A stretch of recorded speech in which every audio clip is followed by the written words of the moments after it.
Well, thank you. That was Mr. Rampal talking to us on disrupting application architecture.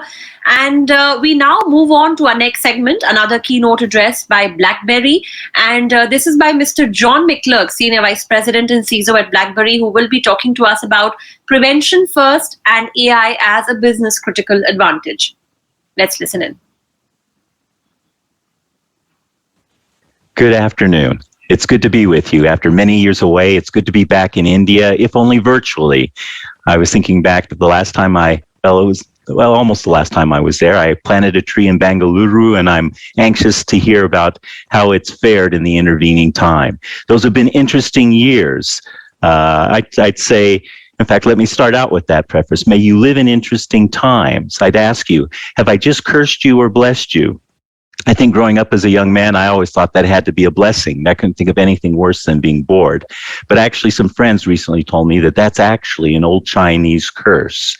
Well, whether you believe it's a blessing or a curse, what makes these times particularly interesting is the rate and pace at which technology seems to be evolving. It's impacting us in such a way that we actually now have a result of it, what I call a new cybersecurity landscape, where the chaos, complexity, and the conundrums of the last couple of decades are being challenged by what Thomas Kuhn, he's an American philosopher of science, wrote in his book, The Structure of Scientific Revolutions, a period in which normal science are interrupted by revolutionary science. The new paradigms step up and challenge the rules of the game, our standards and our best practices that we've adhered to over the last couple of years.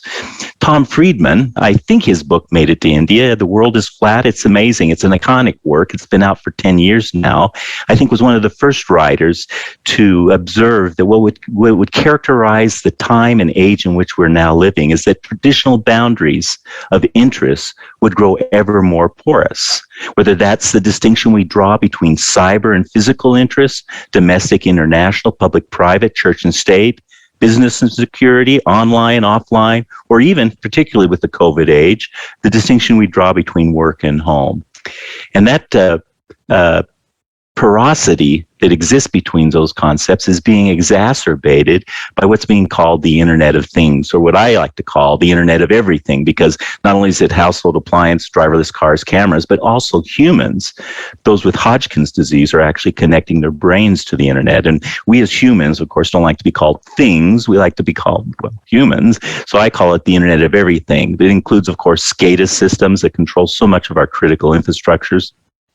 And with all this increased porosity, of course, has increased the connectivity and the increase in the threat vectors that our adversaries can now strike through as they seek to attack us. Now, in response to those attacks, of course, those of us who've been in the profession for some time now have, of course, always desired to be what I call proactively preventative. We wanted to be that proverbial gate at the top of the cliff, stopping bad events from happening, instead of the proverbial ambulance at the bottom of the cliff where we're functioning in a reactive detection mode. Unfortunately, that's the mode most of us, for most of our careers, have lived in. And those haven't been pleasant thoughts or memories. In fact, many times we don't want to remember them. But as the philosopher George Santayana said, those who cannot remember the past are going to be condemned to repeat it. There's probably no better examples of the importance of remembering than out of World War II, where we had the V-1 rockets coming into London. The response was a reactive detection response. Post-execution, they put barrage balloons up, anti-aircraft cannons and guns. They even sent pilots up in their Spitfires to try and tip those V-1 rockets off course. They were all very labor-intensive, complex, expensive, and ultimately ineffective. And because they were post-execution, a lot of the damage was occurred. It wasn't until we got smart, or the Allies got smart and moved to a proactive prevention approach against the V-2 rocket, where they targeted prior to execution the construction and launch site, that the tide started to finally turn. Now, each of us today may have had our own journey when it came to reaping the reactive life. Mine personally began quite early. As soon as I left academia and was recruited by the FBI, they sent me off to Los Angeles to join one of the early counterterrorism task force. These are individuals who very much hoped and wanted to be proactively preventative, but we found ourselves stymied in the world of the reactive. We worked the Lockerbie bombing over Scotland, the Oklahoma City bombing, the Unabomber. I don't know if these bombings made it to India news, but they were big bombings, and they were all reactive in the United States. And I thought, well, when we get to the cyber world, maybe things will change. But then I went up against one of the early freakers, an individual by the name of Dart Dante. And once again, I was going after him after he'd already done us damage. I caught him picking the physical lock of the central office of the phone company, going in, gathering up passwords, manuals, and equipment, and then advancing a far more sophisticated attack than he ever could have done. But for that physical vulnerability, the rusty lock, and that was really the model of what I saw unfolding. That we were going to see growing and growing interdependency between the physical and cyber world. It's one of those areas I mentioned just a few minutes ago. And then when I was actually sent by the FBI over to the CIA, lent to them to go after spies, I found I was in the same reactive mode. I went up against the highest ranking CIA officer ever arrested for espionage, James Harold Nicholson, and was chasing him after he'd already done our damage. Not long after that, I actually was invited to leave government and to join the private sector, and went there with a keen sense and appreciation. In fact, a lot of my peers in the FBI were afraid that I was leaving before I had my pension. I was going to go in the private sector. The life expectancy of a CISO was 18 months. They said, "Are you crazy? You're going to get fired after 18 months. You're not going to have your pension, and you're going to be out on the street." And I knew, even in those days, because of the anemic, weak performance of signature-based antivirus, that was very much indeed a possibility. That's why when I got to the private sector, I started chanting, if you will, of this mantra, not if, but when. How many of us have had our careers dominated by that phrase, not if, but when? I used that in managing the expectations of my leadership, because I knew in all probability, because of how weak signature-based antivirus was, that it probably was going to be very likely that I'd get compromised. And that's why I also then proceeded with many of my peers to build what we call these defense in-depth structures.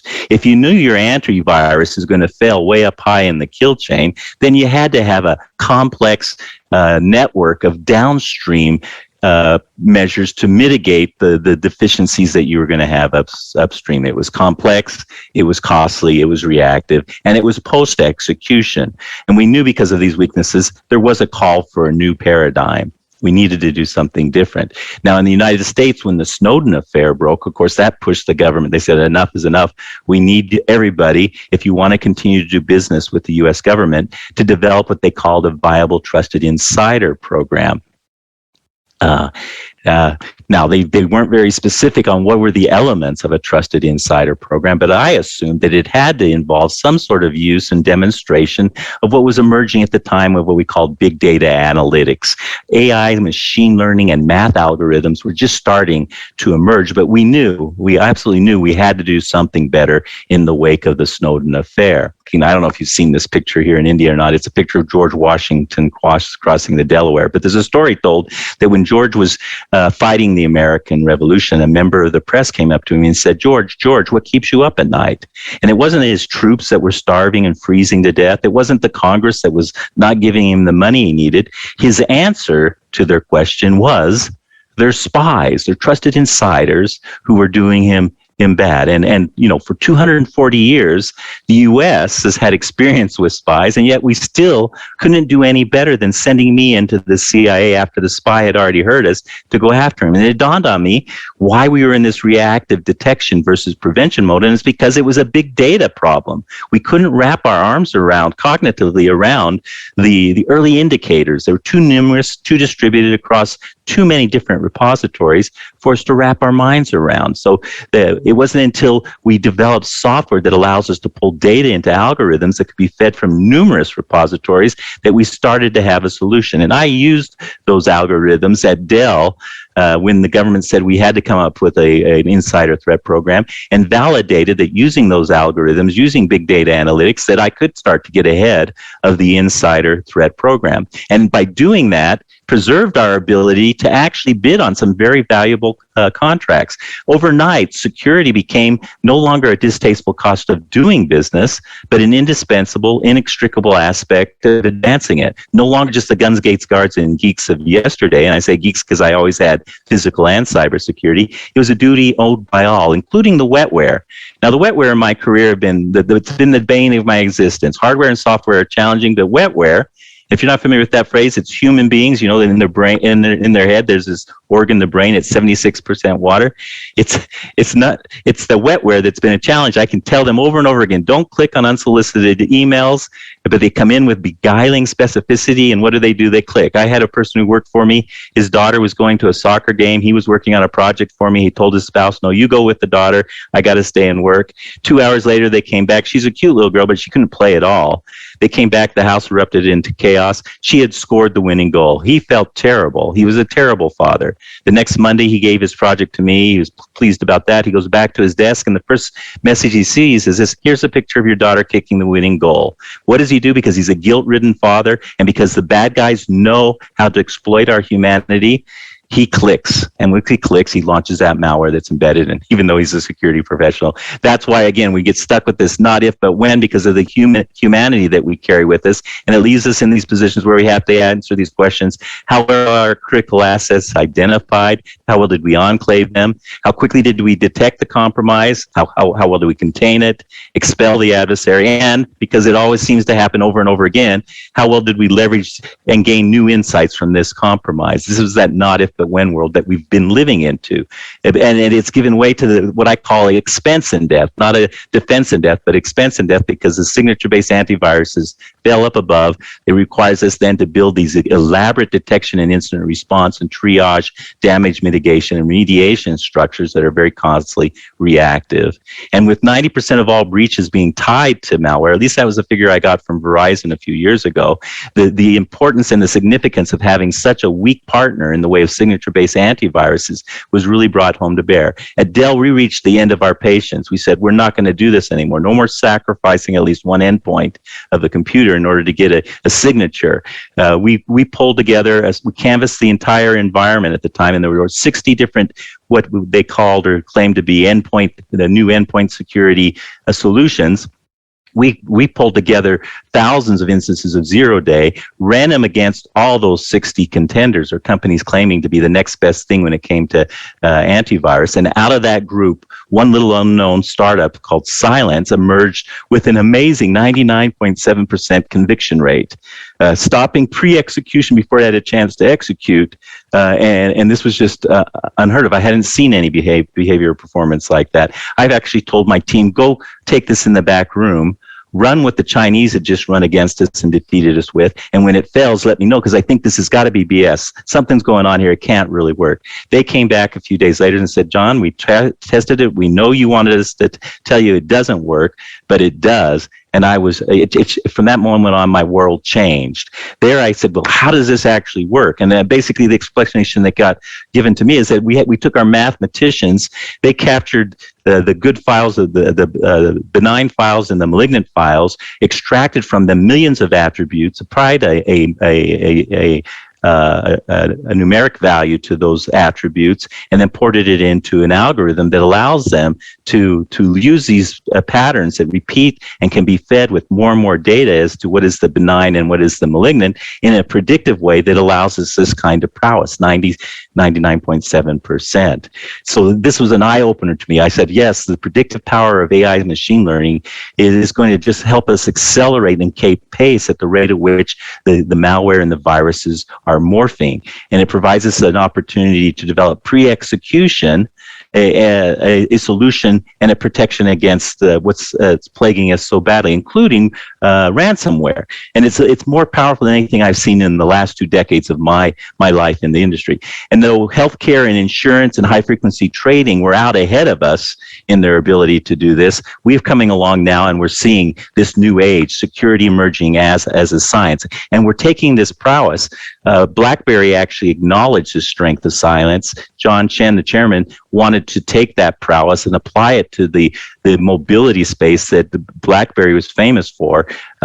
People using our unified endpoint management system to be able to work anywhere, and is now overlaying across that full spectrum of services, the endpoint, the EDR space, the mobile threat space, and even into identity, where the strength and prowess of this math model now allows us to do continuous authentication, which gives way to a supporting structure underneath what we call zero trust, which you hear touted so often out there in the community.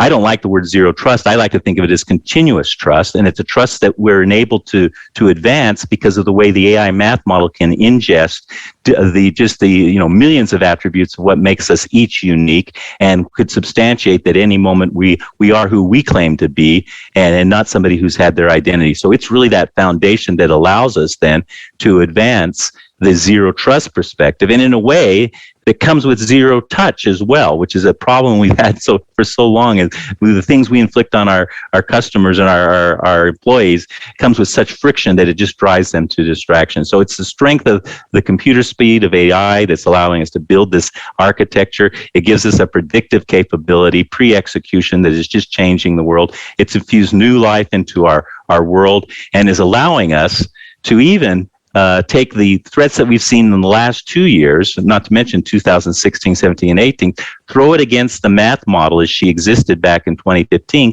and find out that she still had the strength to defeat it without any updates, without connecting to the cloud, any of that. It really has allowed us to take the idea of prediction from the realm of fiction into reality. So this is it's got me so excited, why I'm so pleased to be here and to share this story of what BlackBerry is bringing to the space. It's really changing things. But we wouldn't want you to rely just on my enthusiasm. What I'm encouraging you, I say, hey, test it for yourself. We have representatives there that can help you explore this new event and the way it's changing our world. So much so that the next time I visit India and I go up to any of you and I say, may you live in interesting times, I'm confident that all of you will know that I haven't pronounced a cursing upon you, but have in fact pronounced a new paradigm benediction. So I look forward to that and to those future engagements. With that, I'll say good afternoon. Thank you very much.